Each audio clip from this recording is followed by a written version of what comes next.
नमस्कार दोस्तों, स्वागत है आपका ट्विटर सत्यम पर।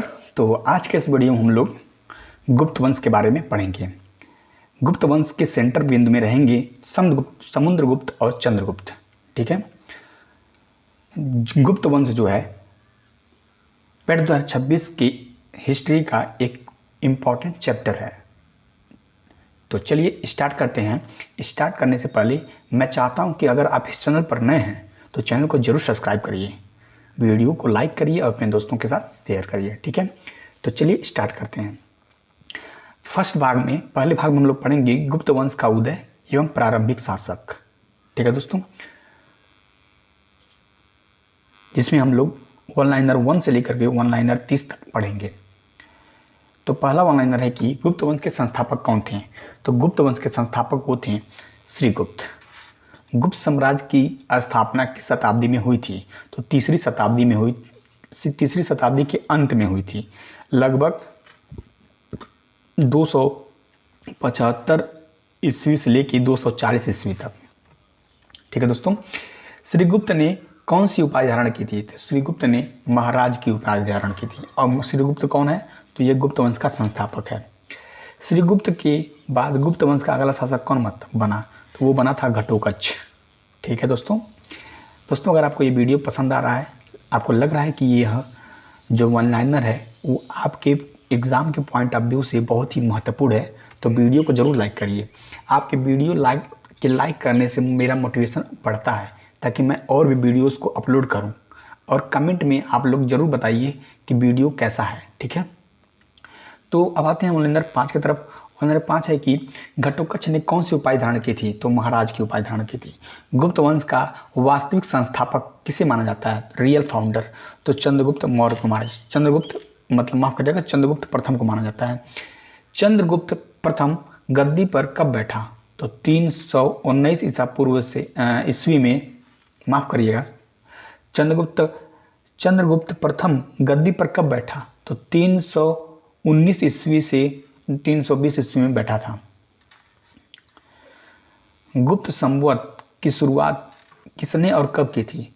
तो गुप्त संवत की शुरुआत चंद्रगुप्त मौर्य ने किया था 319 से लेकर 320 ईस्वी में। चंद्रगुप्त प्रथम ने कौन सी महान उपाधि धारण की थी। तो महाराजाधिराज की उपाधि धारण की थी। महाराजाधिराज की उपाधि धारण करने वाला पहला गुप्त शासक कौन था। तो वो था चंद्रगुप्त प्रथम। चंद्रगुप्त प्रथम का विवाह किस राजवंश की राजकुमारी से हुआ था। तो लिच्छवी की राजकुमारी कुमार देवी से हुआ था। दोस्तों, अगर आपको ये वीडियो पसंद आ रहा है तो प्लीज़ वीडियो को जरूर लाइक करिए। चंद्रगुप्त प्रथम ने अपनी महारानी के नाम पर कौन से सिक्के चलवाए थे। तो राजा रानी प्रकार के सिक्के चलवाए थे, लिच्छवी के प्रकार हैं ये। ठीक है। सिक्कों पर लिच्छव शब्द उत्कीर्ण करने वाला शासक कौन था। तो चंद्रगुप्त प्रथम था। गुप्त वंश गुप्त काल की प्रारंभिक राजधानी क्या थी। तो पाटलिपुत्र थी। गुप्त शासकों की आधिकारिक दरबारी भाषा क्या थी। तो संस्कृत थी। गुप्त शासकों का राजकीय चिन्ह क्या था। तो गरुड़ था। गुप्त साम्राज्य का प्रादुर्भाव प्रमुख रूप से किस क्षेत्र में हुआ था। तो मगध और उत्तर प्रदेश के प्रयाग क्षेत्र में। ठीक है। ताम्रपत्रों में गुप्तों को किस कुल या वर्ण का बताया गया है। तो धारण गोत्र, वैश्य या ब्राह्मण मामंतर कुल का बताया गया। ठीक है। वैश्य या ब्राह्मण मामंतर बताया गया था ताम्रपत्रों में गुप्तों को।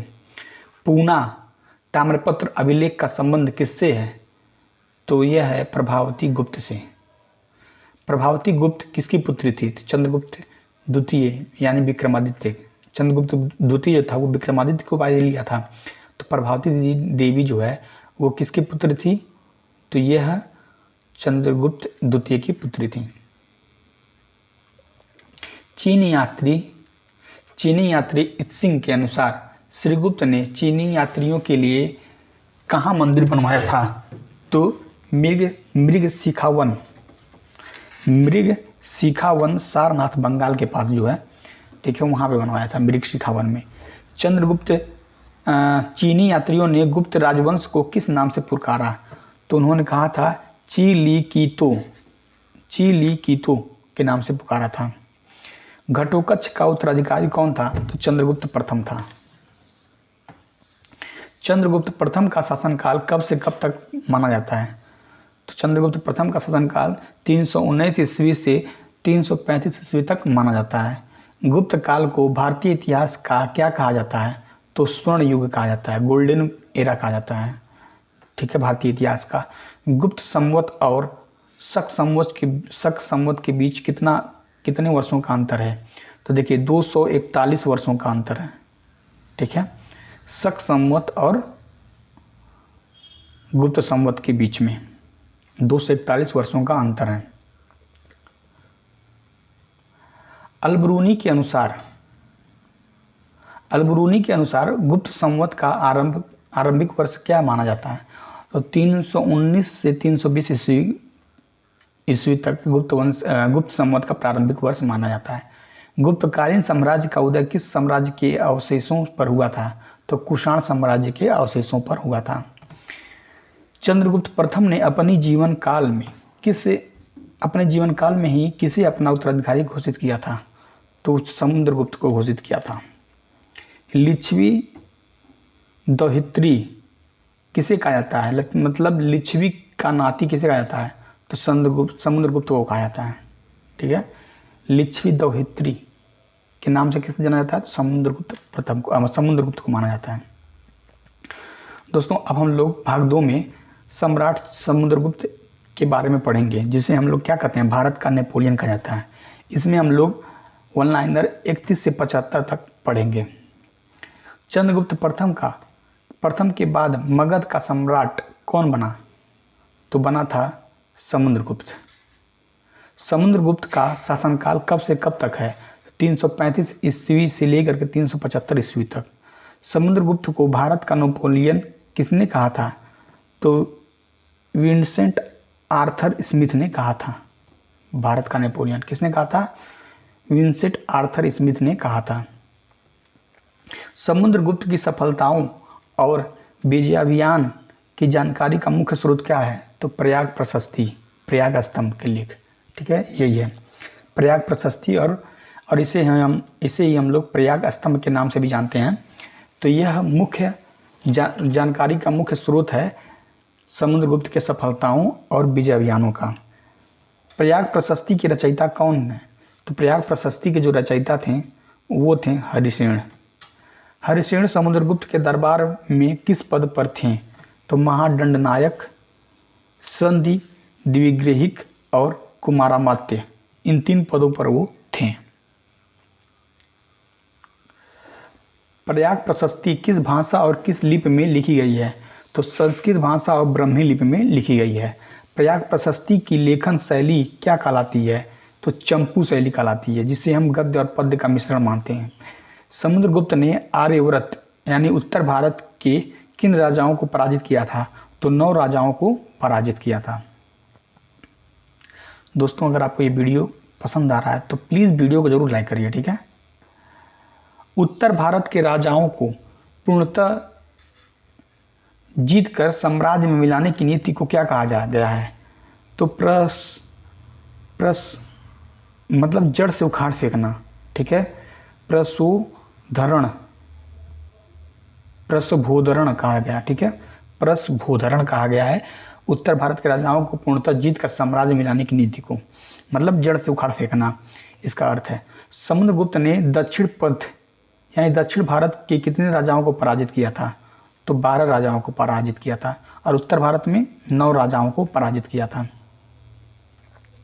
समुद्रगुप्त द्वारा दक्षिण भारत के राजाओं के प्रति अपनाई गई नीति को क्या कहते हैं? तो कहा जाता है ग्रहण मोक्षानुग्रह कहता है, यानी जीत कर दयापूर्वक राज्य लौटा लेना। ठीक है, अटविक यानी कि जंगल जनजाति राज्यों के प्रति समुद्रगुप्त की क्या नीति थी? तो परिचारीकृत यानी परिचारिकीकृत यानी सेवक बना लेना।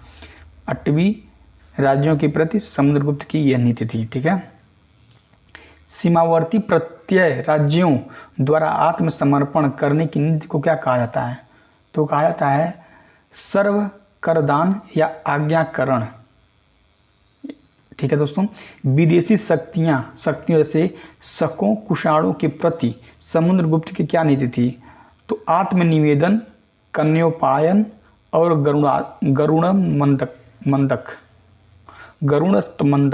कहा गया। ठीक है, मतलब विदेशी शक्तियों के प्रति समुद्रगुप्त की क्या नीति थी? तो यह 3 नीतियां थीं, कन्या आत्मनिवेदन, कन्योपायन और गरुणत्मंदक। ठीक है। समुद्रगुप्त ने किस यज्ञ का आयोजन किया था? तो अश्वमेध यज्ञ का आयोजन किया था। अश्वमेध यज्ञ करने के बाद समुद्रगुप्त ने कौन सी उपाय धारण की थी? तो अश्वमेध पराक्रम की उपाय धारण की थी।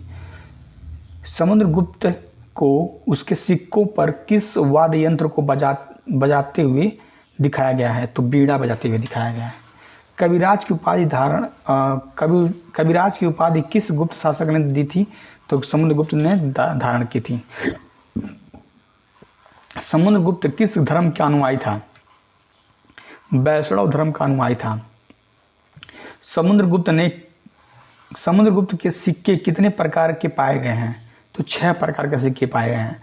पहला था गरुण, दूसरा था धनुर्धारी, तीसरा था परशु, चौथा था अश्वमेघ, 5वां था व्याघ्रहनन और 6वां था बीड़ावादन। ठीक है, इतने प्रकार के 6 प्रकार के सिक्के समुद्रगुप्त ने जारी किए थे। श्रीलंका के किस राजा ने बोध गया में बौद्ध मठ बनाने के लिए समुद्रगुप्त से अनुमति मांगी थी? तो मेघवर्णन ने मांगी थी। ठीक है। समुद्रगुप्त ने बौद्ध भिक्षु वसुबंधु को क्या संरक्षण दिया था? तो हाँ, समुद्रगुप्त ने वसुबंधु और उनके मंत्री व सलाहकार थे को संरक्षण दिया था। ठीक है। समुद्रगुप्त की पत्नी का क्या नाम था?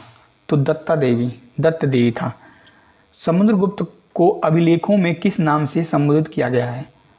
तो कहा गया है सर्वराजोचितता, यानी कि सभी राजाओं का उन्मूलन करने वाला समुद्रगुप्त को कहा गया है।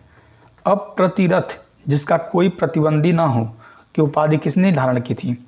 तो समुद्रगुप्त ने धारण किया था। समुद्रगुप्त की व्याघ्रहनन यानी बाघ को मारते हुए प्रकार की मुद्रा किस विजय का प्रतीक है? तो बंगाल और गंगा घाटी की विजय का प्रतीक है। ठीक है। प्रयाग प्रशस्ति मूलतः किस स्थान पर स्थापित थी? तो पहले यह कौशाम्बी में थी, बाद में अकबर के द्वारा इसे प्रयाग लाया गया था। ठीक है। प्रयाग प्रशस्ति पर किस मुगल शासक का लेख उत्कीर्ण है? तो जहांगीर के लेख उत्कीर्ण है। दक्षिण भारत के कांची के किस पल्लव राजा को समुद्रगुप्त ने हराया था? तो विशुगुप्त को हराया था। समुद्रगुप्त के दक्षिण विजय को किस इतिहासकार ने धर्म विजय कहा था? तो राय चौधरी ने कहा था। एरण अभिलेख मध्य प्रदेश का संबंध किस गुप्त शासक से है? तो समुद्रगुप्त के साथ समुद्रगुप्त संबंधित है और बाद में यह भानुगुप्त से संबंधित हो गया था। ठीक है। एरण अभिलेख मध्य प्रदेश में है। एरण अभिलेख में समुद्रगुप्त की तुलना किस देवता से की गई है? तो कुबेर, वरुण, इंद्र और यम, इन सभी देवताओं से समुद्रगुप्त की तुलना की गई है। एरण अभिलेख में समुद्रगुप्त की पत्नी के रूप में किसका नाम मिलता है? तो दत्त देवी का नाम मिलता है। समुद्रगुप्त के शासनकाल में सिक्कों पर कौन सी भाषा प्रयुक्त थी? तो संस्कृत थी।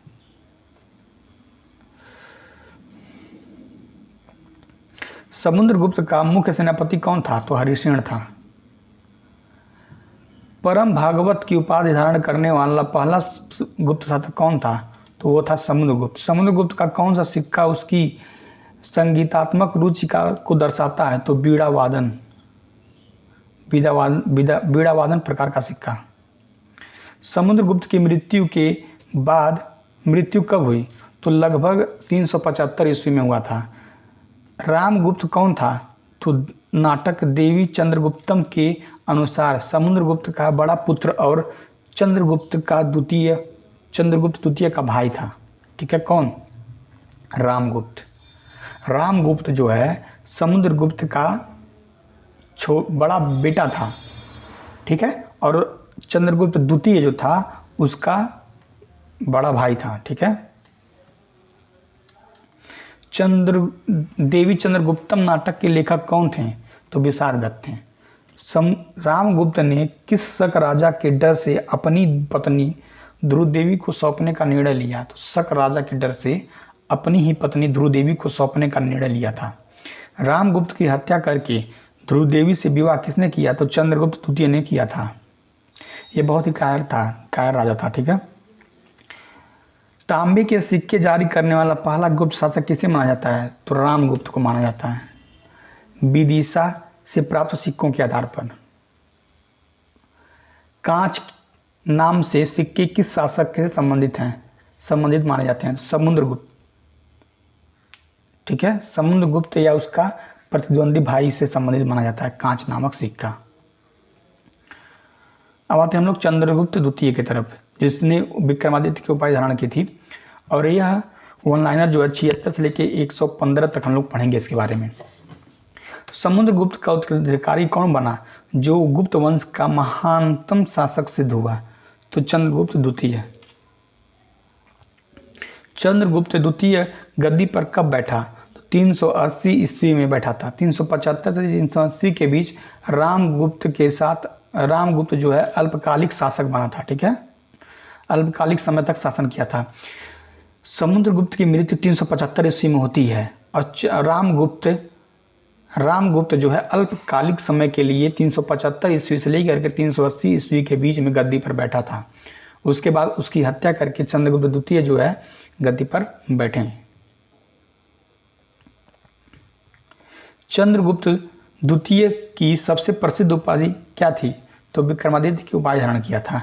चंद्रगुप्त द्वितीय को सकारिक यानी शकों का विनाशक क्यों कहा जाता है? शकों पर अंतिम विजय प्राप्त करने के कारण से शकों का विनाशक यानी सकारिक कहा जाता है।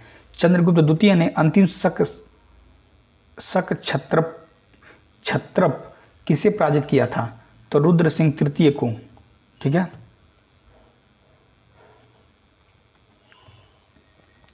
शक विजय के उपलक्ष्य में चंद्रगुप्त द्वितीय ने कौन सी विशेष सिक्के चलवाए थे?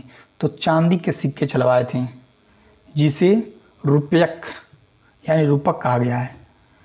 चंद्रगुप्त द्वितीय के शासनकाल में कौन सा प्रसिद्ध चीनी यात्री भारत आया था? तो फाहियान आया था।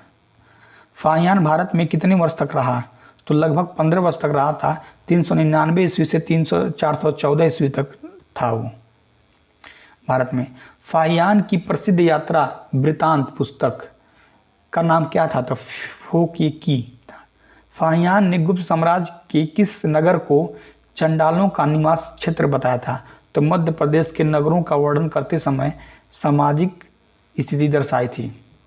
ठीक है, चंद्रगुप्त द्वितीय के दरबार में रहने वाले 9 विद्वानों के समूह को क्या कहा जाता है? तो नवरत्न कहा जाता है। चंद्रगुप्त द्वितीय के नवरत्नों में प्रमुख रूप से कौन शामिल थे? तो सबसे पहले शामिल थे कालिदास, दूसरे थे धन्वंतरी, तीसरे बराहमिहिर, चौथे अमर सिंह, पांचवें घटकपर और छठवें छपड़क, सातवें वररुचि और 8वें थे बेताल भट्ट और 9वें थे शंकु। ठीक है, ये 9 लोगों का समूह नवरत्न कहलाता था चंद्रगुप्त द्वितीय के समय में। ठीक है, संस्कृत का शेक्सपियर किसे कहा जाता है? तो कालिदास को कहा जाता है, जो चंद्रगुप्त द्वितीय के नवरत्नों में से एक थे। संस्कृत का शेक्सपियर। आयुर्वेद के प्रसिद्ध आचार्य धन्वंतरी किसके दरबार में थे? तो चंद्रगुप्त द्वितीय के दरबार में थे। अमरकोश के रचयिता कौन है? तो अमर सिंह हैं। बृहत संहिता और पंच सिद्धांतिक के रचयिता खगोलशास्त्री कौन थे? तो बराहमिहिर थे। बराहमिहिर कौन थे? तो खगोल शास्त्री थे, जिन्होंने बृहत संहिता और पंच सिद्धांतिका दिए थे, मतलब रचना किए थे इन बुकों का। दिल्ली का प्रसिद्ध महरौली लौह स्तंभ किसने बनवाया था? तो चंद्रगुप्त द्वितीय ने बनवाया था, जिस पर चंद्र नाम अंकित है। महरौली स्तंभ लौह स्तंभ का मुख्य विशेषता क्या थी? तो सदियों बाद भी इसमें जंग न लगना। ठीक है। महरौली स्तंभ वर्तमान में कहाँ स्थित है? तो कुतुब मीनार के परिसर में दिल्ली में स्थित है महरौली स्तंभ। चंद्रगुप्त द्वितीय की दूसरी राजधानी कौन सी थी? तो उज्जैनी थी। चंद्रगुप्त द्वितीय ने नागवंश की किस राजकुमारी से विवाह किया था? कुबेर नागा से विवाह किया था। कुबेर नागा ने चंद्रगुप्त द्वितीय की कौन सी पौत्री पैदा हुई थी? तो प्रभावती गुप्त पैदा हुई थी। चंद्रगुप्त द्वितीय ने अपनी पुत्री प्रभावती गुप्त का विवाह किस वंश के राजा से किया था? तो वाकाटक वंश के रुद्रसेन द्वितीय से किया था। चंद्रगुप्त द्वितीय की अन्य उपाधियां क्या थीं? तो देवगुप्त, देवराज, देवश्री, परम भागवत, विक्रमांक, इतनी उपाधियां चंद्रगुप्त द्वितीय ने धारण किया था। ठीक है। चंद्रगुप्त द्वितीय के समय सांची अभिलेख में उसके किस सेनापति का उल्लेख है? तो आम्रकाद्रव सेनापति का उल्लेख मिलता है सांची के अभिलेख से।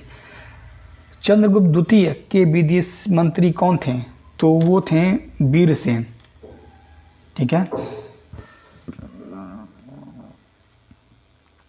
उदयगिरी के गुफा लेखों का संबंध किस गुप्त शासक से है? चंद्रगुप्त द्वितीय से संबंधित है। ठीक है दोस्तों। चंद्रगुप्त द्वितीय किस धर्म का अनुयायी था? तो वो वैष्णव धर्म का अनुयायी था। चंद्रगुप्त द्वितीय के धनुर्धारी प्रकार के सिक्के किस बात का प्रमाण है? उसकी सैन्य कुशलता का प्रमाण है। विक्रम संवत की शुरुआत परंपरा के अनुसार 57 ईसा पूर्व में हुई, परंतु विक्रमादित्य की सबसे प्रसिद्ध उपाधि किसने ली थी? तो विक्रमादित्य ने ली थी। विक्रमादित्य की सबसे प्रसिद्ध उपाधि। विक्रम संवत की शुरुआत परंपरा के अनुसार 57 ईस्वी पूर्व में हुआ था, परंतु विक्रमादित्य की सबसे प्रसिद्ध उपाधि कौन सी थी? तो चंद्रगुप्त द्वितीय। ठीक है। चंद्रगुप्त द्वितीय ने विक्रमादित्य की उपाधि धारण की थी। कालिदास के अनुसार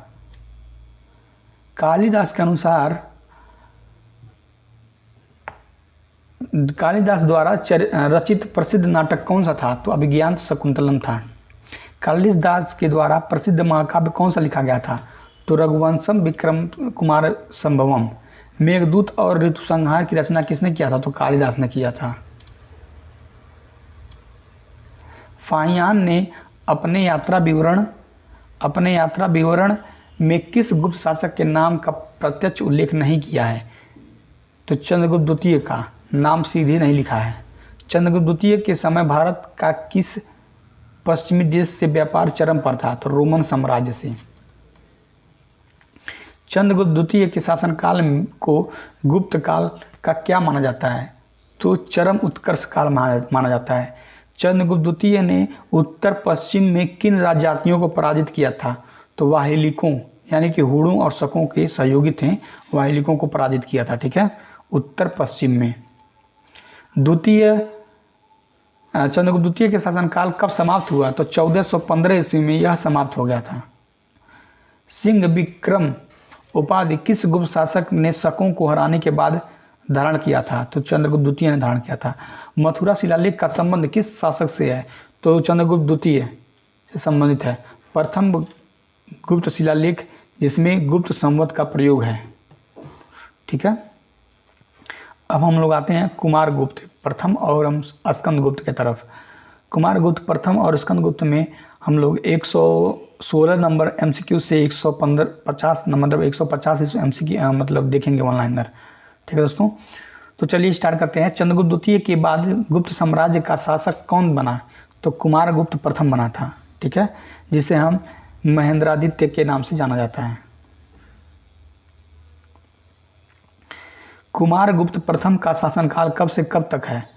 तो 415 से लेकर के 455 ईस्वी तक। विश्व प्रसिद्ध नालंदा विश्वविद्यालय की स्थापना किसने किया था? कुमारगुप्त प्रथम ने किया था।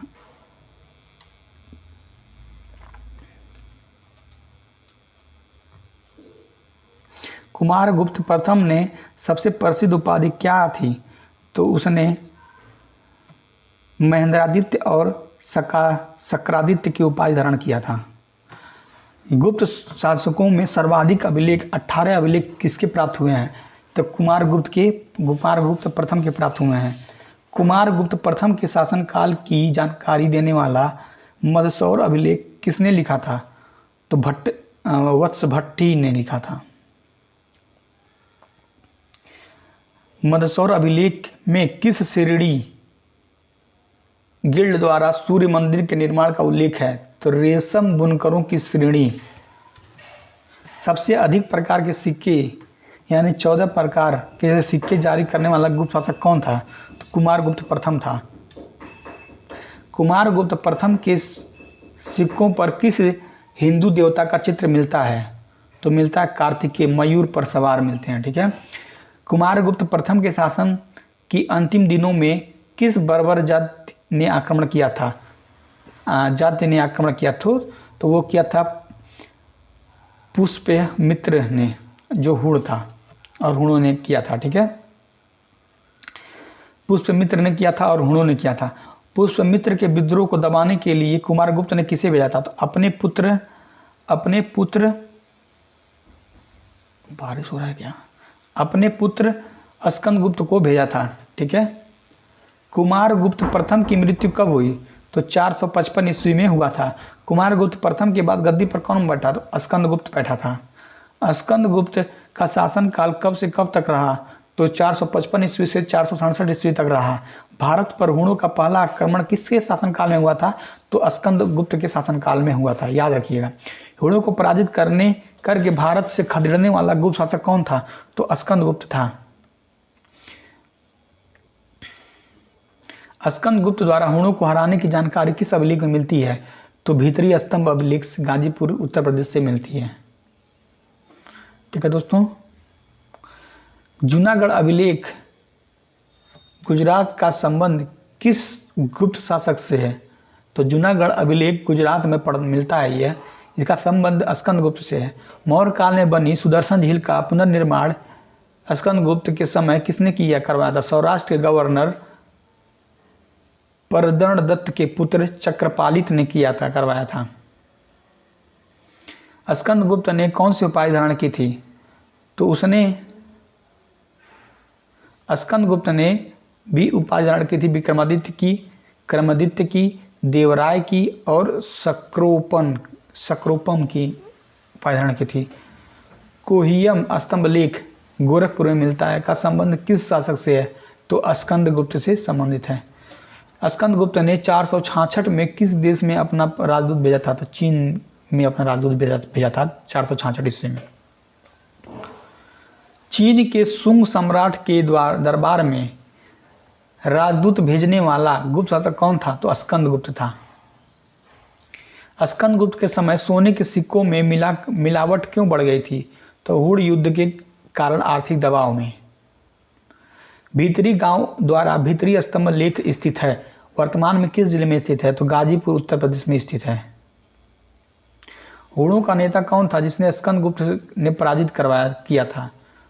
तो खुशनेवाज, जो मलेच्छों का नेता था। नालंदा विश्वविद्यालय को बौद्ध धर्म के अध्ययन का क्या कहा जाता है? तो ऑक्सफोर्ड ऑफ महायान कहा जाता है। ठीक है। नालंदा विश्वविद्यालय को। कुमारगुप्त प्रथम का बिलसड़ अभिलेख कहाँ स्थित है? तो एटा उत्तर प्रदेश में स्थित है। गढ़वा शिलालेख का संबंध किस शासक से है? तो कुमारगुप्त प्रथम और चंद्रगुप्त द्वितीय से संबंधित है।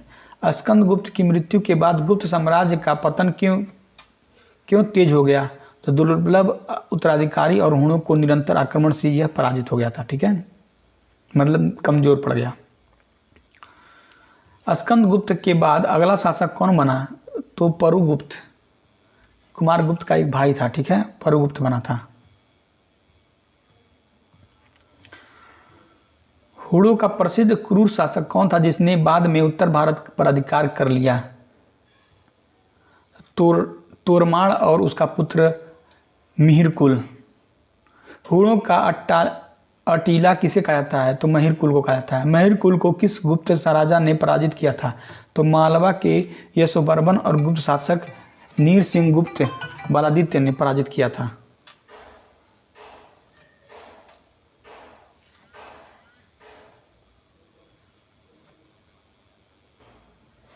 होड़ों का अट्टाली किसे कहा जाता है? तो महिर कुल को कहा जाता है। ठीक है, महिर कुल को होड़ों का अट्टाली कहा जाता है, अट्टीला, माफ करिएगा, अट्टीला कहा जाता है। मिहिर कुल को किस गुप्त राजा ने पराजित किया था? तो मालवा के यशोवर्मन और गुप्त शासक नृसिंह गुप्त बालादित्य ने पराजित किया था। भानुगुप्त के एरण अभिलेख का क्या महत्व है? तो यह सती प्रथा का प्रथम लिखित अभिलेख लेखागीय साक्ष्य है। ठीक है, गुप्तकालीन प्रशासन, समाज एवं धर्म के बारे में पढ़ेंगे। 151 से लेकर के 180 के बीच में जो मतलब ऑनलाइन मिलेंगे आपको। गुप्त काल में राज्य व्यवस्था का स्वरूप कैसा था? तो वंशानुगत और राजतंत्र था। गुप्त साम्राज्य में सबसे बड़ी प्रशासनिक इकाई क्या कहलाती थी? देश या भुक्ति मतलब प्रांत। भुक्ति कोई प्रांत कहते थे। भुक्ति मतलब प्रांत का प्रमुख अधिकारी को क्या कहा जाता था? तो उपरीक कहा जाता था। विषय मतलब जिला का प्रधान अधिकारी को क्या कहा जाता था? तो विस्पति कहा जाता था।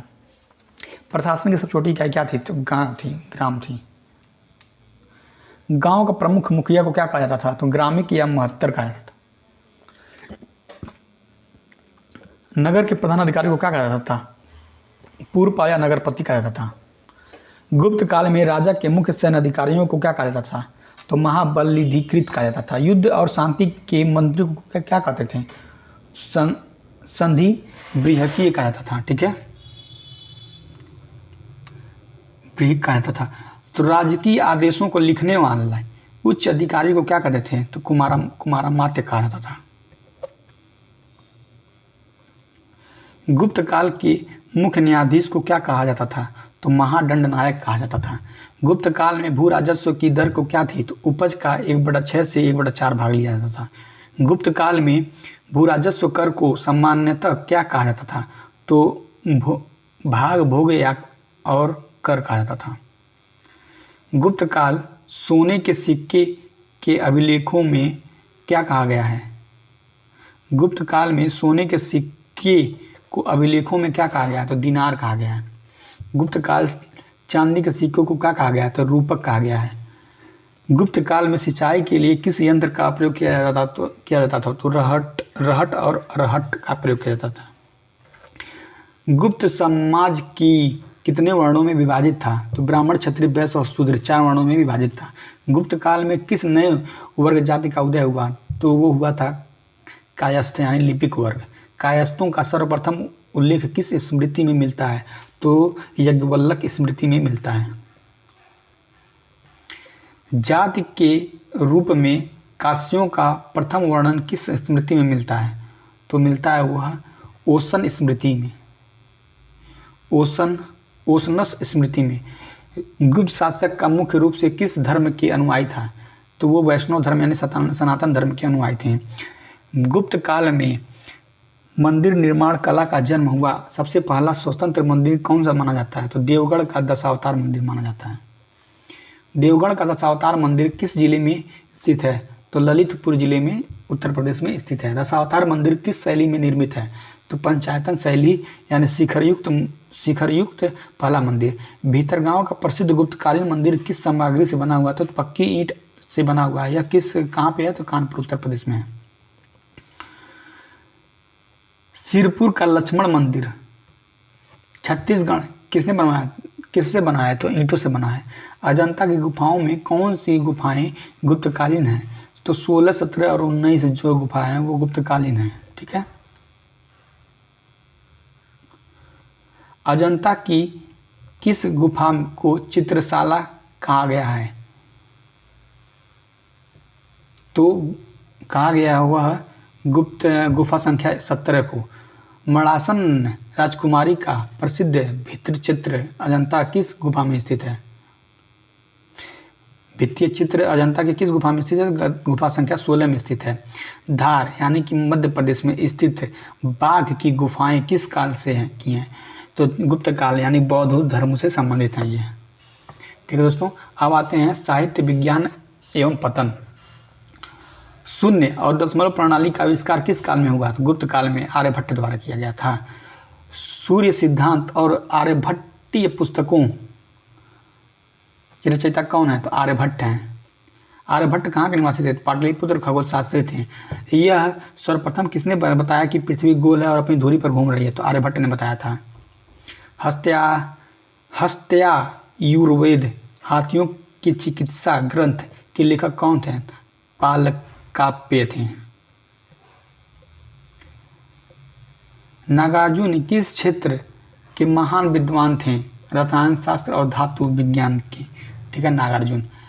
मच्छकटिकम यानी मिट्टी का खिलौना नाटक के रचयिता कौन थे? तो शूद्रक थे। पंचतंत्र रचयिता विष्णुगुप्त थे। पंचतंत्र का विश्व की कितनी भाषाओं में अनुवादित हो चुका है? 50 से अधिक भाषाओं में अनुवाद हो चुका है। कामसूत्र के रचयिता कौन है? तो वात्स्यायन है। सब बहुत ही महत्वपूर्ण प्रश्न है दोस्तों। किरातार्जुनीयम महाकाव्य के लेखक कौन है? तो भारवी हैं। न्याय दर्शन का भाष्य किसने लिखा है? तो वात्स्यायन ने लिखा है। ठीक है दोस्तों। स्मृतियों जैसे नारद, पराशर, बृहस्पति, कात्यायनन स्मृति की रचना मुख्यतः किस काल में हुई थी? तो गुप्त काल में हुई थी। रामायण और महाभारत को अंतिम रूप से संकलित किस काल में किया गया था? गुप्त काल में किया गया था। भानुगुप्त के किस मंत्री अर्थात सेनापति की मृत्यु पर उसकी पत्नी के सती होने का उल्लेख मिलता है? तो गोपराज में। गुप्त साम्राज्य का अंतिम आधिकारिक शासक किसे माना जाता है? तो विष्णुगुप्त लगभग 550 ईस्वी में माना जाता है। ठीक है। गुप्त साम्राज्य के पतन के मुख्य कारण क्या था? तो हुणों का निरंतर आक्रमण, सामंती व्यवस्था का उदय और कमजोर उत्तराधिकारी। गुप्त काल में पूर्वी तट का सबसे बड़ा बंदरगाह कौन सा था? तो ताम्रलिप्त यानी बंगाल। गुप्त साम्राज्य के पतन के बाद कन्नौज में किस नए शक्ति वंश का उदय हुआ? तो वर्धन और पुष्पभूति वर्धन यानी हर्षवर्धन का उदय हुआ। गुप्त काल को भारतीय संस्कृति का स्वर्ण काल क्यों कहा जाता है? क्योंकि इस काल में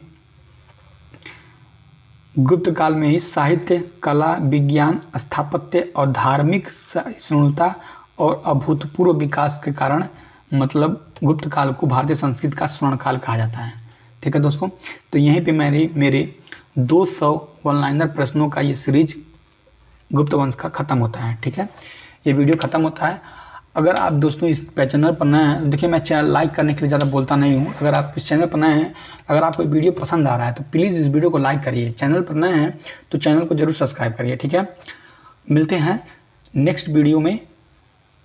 ठीक है, हर्षवर्धन वंश के बारे में पढ़ेंगे। तो जय हिंद।